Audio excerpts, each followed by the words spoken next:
Brought to you by TechnoSpark 20 series smartphones. I'm superhuman. अकेला एक तरफ मोदी जी का पूरा कुनबा है और एक तरफ अकेला तेजस्वी यादव उन पे भारी। 2014 में तस्लीम साहब हमारे पिता अररिया लोकसभा से जीते थे, लगभग 1,60,000 मतों से जीते थे। और इस बार भी मुझे सभी वर्गों का समर्थन मिल रहा है। अररिया में लगातार मतदान जारी है और सुबह से हमने वोटिंग के लिए लंबी कतारें मतदाताओं की देखी है। अररिया से आरजेडी के उम्मीदवार शाहनवाज हमारे साथ बातचीत के लिए हैं। शाहनवाज जी, तस्लीमुद्दीन साहब की ये जमीन और आप उनकी विरासत को आगे बढ़ाने के लिए इस बार उतरे हैं मैदान में, उम्मीदें क्या है चूंकि मतदान तो जारी है? देखिए, उम्मीदें हम लोग जो है, अभी मैं जोकीहाट से विधायक हूँ, हम लोग लोगों की सेवा करते हैं, सभी लोगों को लेके चलते हैं, सभी वर्गों का विकास हम लोग की प्राथमिकता रहती है। और जहाँ तक इस बार का चुनाव का बात है, हमको जो है सभी वर्गों का समर्थन मिल रहा है, क्योंकि अररिया में जो पिछले 5 वर्षों पे कुर्सी पे काबिज है, उनके खिलाफ तमाम जो अररिया वासी हैं एक असंतोष है, अविश्वास है। लोग अपने आप को ठगा महसूस कर रहे हैं। जिन मुद्दों पे पिछले 5 वर्ष पहले वो चुनाव में आए थे, एक भी मुद्दा उन्होंने पूरा नहीं किया। जहां तक केंद्र की बात है, पिछले 10 वर्षों से केंद्र में भाजपा की सरकार है। क्या 2 करोड़ लोगों को रोजगार मिला? क्या 15 लाख रुपए लोगों के खाता में आए? क्या रोजगार युवाओं को रोजगार मिला? ऐसा कोई वादा पूरा नहीं हुआ।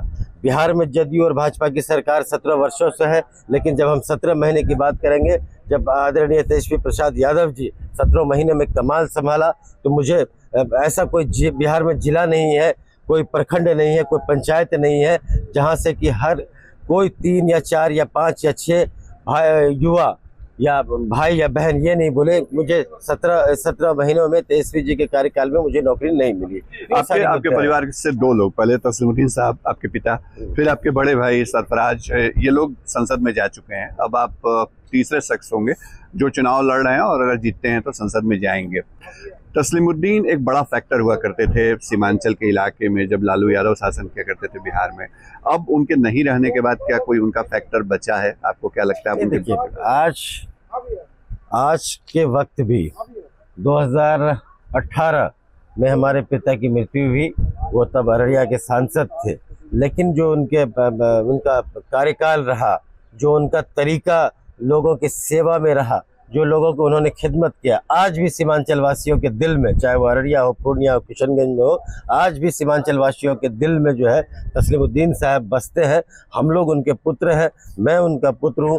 मैं भी उनके बताए पे रास्ते पे चलने का प्रयास करता हूं। जो उनका तरीका रहा सियासत में, हम लोग उनको फॉलो करने का प्रयास करते हैं। कहा जा रहा है कि जो तेजस्वी यादव है उनके लिए भी लिटमस टेस्ट है, क्योंकि यहाँ 3-4 दिनों तक कैंप किया उन्होंने आपकी जीत सुनिश्चित करने के लिए। तो तेजस्वी यादव की साख भी दाव पर लगी है शाहनवाज के साथ। पूरे बिहार की जनता, सभी वर्ग के लोग आज तेजस्वी जी के साथ खड़े हैं। आप देखेंगे लगातार उनकी सभाएं पूरे बिहार में हो रही है। एक अकेला एक तरफ मोदी जी का पूरा कुनबा है और एक तरफ अकेला तेजस्वी यादव उन पे भारी है।